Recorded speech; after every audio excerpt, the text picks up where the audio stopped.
Alors la commission infrastructure du Parlement bruxellois qui s'est réunie ce mercredi 28 avril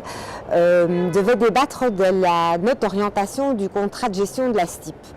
En réalité, on a eu affaire à une farce, du sabotage ou pour dire mieux encore à un déni de démocratie total,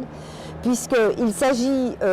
du contrat de gestion de la STIP et que la STIP est le premier poste dans le budget régional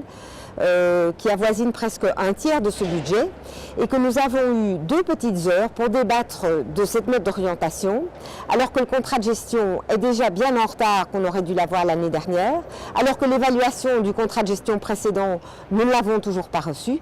Et donc, nous avons un président de séance, Djamali Kasban, qui a géré cet après-midi de débat en dépit du bon sens et en dépit du respect de la démocratie. Les parlementaires de l'opposition ont à peine eu le temps de s'exprimer, tandis que les députés de la majorité se sont étalés dans des considérations qui allaient du développement urbain des années 2025 à 2030,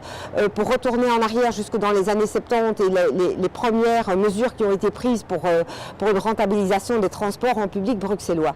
C'est donc bien la preuve que la majorité ne s'entend pas sur ce contrat de gestion, mais c'est les citoyens bruxellois qui en font les frais, parce que c'est eux qui payent à travers leurs impôts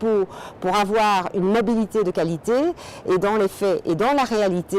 cette majorité qui se dit avec des accents écologiques ne met pas du tout la mobilité dans ses priorités, parce que sinon elle aurait l'audace et l'ambition d'avoir un vrai débat sur le sujet.